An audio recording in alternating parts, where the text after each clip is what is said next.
Hi students, 12th standard physics பாடம் 8ல் உங்கள் book பேக்கில் இருக்கக்கூடிய ஒரு முக்கியமான 3 மார்க் அண்ட் 5 மார்க், சில டைம் 3 மார்க்லாம் கேட்டிருக்காங்க, 5 மார்க்லாம் கேட்டிருக்காங்க. ஒரு மோஸ்ட் இம்பார்ட்டன்ட் கொஸ்டின் தான் என்ன செய்ய போகிறோம் அப்படின்னா பார்க்க போகிறோம். எலக்ட்ரானிக் டி ப்ராய் அலைன்மெண்ட்டுக்கான சமன்பாட்டை வருக.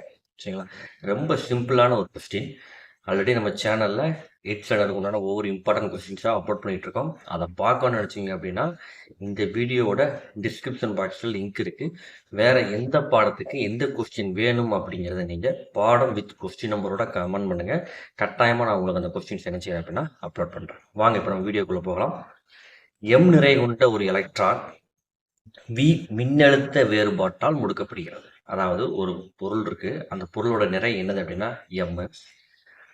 அதில் இருக்கக்கூடிய மின்னழுத்த வேறுபாடு நம்ம என்ன வின்னு வச்சுருக்கோம் அப்படின்னா கேபிட்டல் வி அப்படின்னு வச்சுருக்கோம்.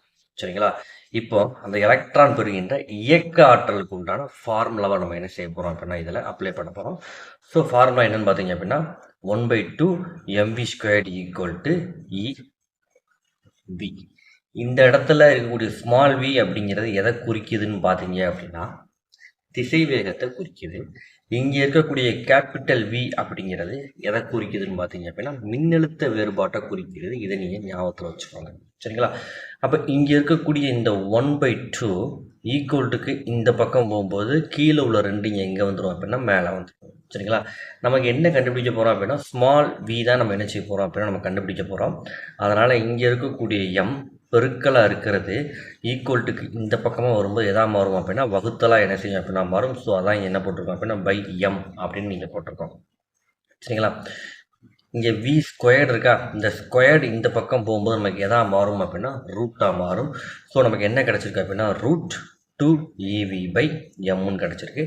இதை நீங்கள் சமன்பாடு 1ன்னு வச்சுக்கோங்க. சரிங்களா, அடுத்ததாக டி ப்ராய் அலைனினத்துக்கான சமன்பாடு நமக்கு தெரியும். என்னது அப்படின்னா λ h/mv. சரிங்களா, இந்த சமன்பாடு நம்ம தெரிஞ்சிருக்கணும். ஒருவேளை தெரியலை அப்படின்னா இந்த சமன்பாடை நீங்கள் மனப்பாடம் பண்ணிடுங்க.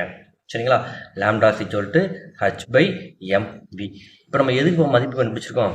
விக்கு மதிப்பு கண்டுபிடிச்சிருக்கோமா, அந்த வியினுடைய மதிப்பை இந்த இடத்துல அப்ளை பண்ண போகிறோம். இந்த விக்கு பதிலாக சமன்பாடு 1ல் இருக்கக்கூடிய இந்த மதிப்பை என்ன செய்ய போகிறோம் அப்படின்னா ஜஸ்ட் நம்ம அப்ளை பண்ணி அப்புறம் நமக்கு என்ன வருது √2 EV/m. சரிங்களா, இதைத்தான் இங்கே நான் எழுதியிருக்கேன். உங்களுக்கு புரிஞ்சிருக்குன்னு நம்புகிறேன். இப்போ இங்கே பார்த்தீங்கன்னா இந்த டேம் இங்கேயும் எம் இருக்குது, இங்கேயும் எம் இருக்குது. ஆனால் எம் எதில் இருக்குதுன்னு பார்த்தீங்க அப்படின்னா ரூட்டில் இருக்குது. இங்கே எம் எதில் இல்லைன்னு பார்த்தீங்க அப்படின்னா ரூட்டில் இல்லை.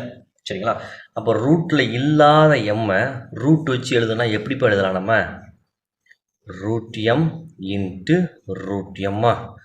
அப்போ எம்ஐ பெருக்குனீங்கன்னா என்ன போகிறோம், நமக்கு எம் ஸ்கொயர்டு வருமா, ஸ்கொயர்டு ரூட்டு என்னது கேன்சல். அப்போ வெறுமனையாக இருக்கிற எம்மை ரூட் வச்சு எழுதணும் அப்படின்னா எப்படி எழுதிக்கலாம், √m × √m எழுதிக்கலாமா?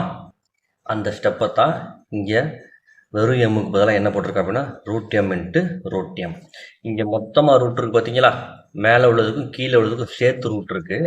நான் இங்கே என்ன செஞ்சுருக்கேன் அப்படின்னா தனித்தனியாக ரூட் எழுதியிருக்கேன். மேலே உள்ளதுக்கு தனியாக ரூட்டு, கீழே உள்ளதுக்கு தனியாக ரூட். இப்போ பார்த்தீங்கன்னா இந்த √m இந்த √m என்ன ஆயிரும் அப்படின்னா கேன்சல் ஆயிரும். அப்போ λ h/2, இது ஒரு ரூட்டு இது ஒரு ரூட்டு தானே. ஸோ ரெண்டையும் நம்ம ஜாயின் பண்ணி எழுதிக்கலாம். ஸோ 2MEVன்னு எழுதியாச்சு. சரிங்களா, ஸோ இப்போ அடுத்த ஸ்டெப்பில் என்ன செய்ய போகிறோம் அப்படின்னா இது எல்லாத்துக்கும் உண்டான வேல்யூவை நம்ம என்ன செய்ய போகிறோம் அப்படின்னா அப்ளை பண்ண போகிறோம். சரிங்களா, ஸோ இந்த 2 அப்படியே இருக்குது. இந்த 2 தவிர மற்ற எல்லாத்துக்கும் வேல்யூ அப்ளை பண்ணிடுங்க. அப்ளை பண்ணி இதை நம்ம சுருக்கணும் அப்படின்னா இந்த மதிப்பு வரும். சரிங்களா, சார் இதை மனப்பாடம் பண்ணி தான் ஆகணுமா? ஆமாம், இந்த லெசனில் இருக்கக்கூடிய ப்ரீவியஸ் இயர் டாப்பிக்கில் இந்த ஒவ்வொரு இதுக்கும் வேல்யூ கொடுத்துருப்பாங்க. சரிங்களா, ஸோ இதை நம்ம மனப்பாடம் பண்ணி தான் என்ன செய்யணும் அப்படின்னா எழுதணும். ஸோ இந்த டேமே மனப்பாடம் பண்ணிடுங்க, இந்த டேமே என்ன செஞ்சுருங்க அப்படின்னா மனப்பாடம் பண்ணிடுங்க. இங்கே 10⁻−10க்கு பதிலாக என்ன போட்டிருக்கோம் அப்படின்னா இங்கே நம்ம ஆம்ஸ்ட்ராங் அப்படின்னு என்ன செஞ்சுருக்கோம் அப்படின்னா போட்டுருக்கோம். சரிங்களா, இப்போ நம்ம அடுத்த ஸ்டெப்பில் என்ன செய்ய போகிறோம் அப்படின்னா இதில் இருக்கக்கூடிய இந்த வீக் மதிப்பு என்ன போட போகிறோம் அப்படின்னா 100 வோல்ட்டுன்னு போட போகிறோம். ஸோ இந்த வீக்கு பதிலாக என்ன போட போகிறோம் அப்படின்னா இங்கே 100ன்னு போட போகிறோம். சரிங்களா, 100ன்னு போட்டாச்சா, இந்த 100 நம்ம எப்படி எழுதலாம் அப்படின்னா 10 ஸ்கொயர்டுன்னு எழுதிக்கலாம். ஸோ இந்த ஸ்கொயர்டு இந்த ரூட்டு என்ன ஆயிரும் அப்படின்னா கேன்சல் ஆயிரும். ஸோ கீழே நமக்கு என்னன்னு பார்த்தீங்க அப்படின்னா 10 இருக்கும். சரிங்களா, ஸோ அப்போ கீழே 10 இருக்கும்போது இதை எதெல்லாம் வகுக்க போகிறோம், 10ஆல் வகுக்கும்போது ஒரு ஸ்தானம் தள்ளி இங்கே நமக்கு புள்ளி வரும். ஸோ அதான் ஆன்சர் என்னது அப்படின்னா 1.10 227 ஆம்ஸ்ட்ராங். சரிங்களா? அடுத்த ஸ்டெப்பில் என்ன செய்ய போகிறோம் அப்படின்னா கேக்கு பதிலாக சமன்பாடு 3 வச்சுருக்கோமா? இந்த இருக்கா இந்த சமன்பாடு 3ல் இருந்து தான் அந்த இது நமக்கு என்ன செய்யுது அப்படின்னா கிடைக்குது. அதில் இருக்கக்கூடிய ஈவிக்கு பதிலாக என்ன போட்டாச்சு அப்படின்னா கே அப்படிங்கிறத அப்ளை பண்ணியாச்சு அப்படின்னா இதான் என்னது அப்படின்னா டி பிராக்லி அலைநீளத்திற்கான சமன்பாடு. இந்த கொஸ்டின் உங்களுக்கு புரிஞ்சிருக்கும் நம்புகிறேன். புரிஞ்சிருந்துச்சு அப்படின்னா வீடியோவுக்கு ஒரு லைக் பண்ணுங்கள். தமிழ் மீடியம் மாணவர்களுக்காக நம்ம சேனலில் ஃபிசிக்ஸ்க்கு உண்டான இம்பார்ட்டன்ட் கொஸ்டின்ஸ் அப்லோட் பண்ணிட்டுருக்கோம். ஸோ தமிழ் மீடியம் ஸ்டூடெண்ட்ஸ் நம்ம சேனலை சப்போர்ட் பண்ணுங்கள். உங்கள் நண்பர்களுக்கும் ஷேர் பண்ணுங்கள். தேங்க்யூ ஃபார் வாட்சிங் ஸ்டூடெண்ட்ஸ்.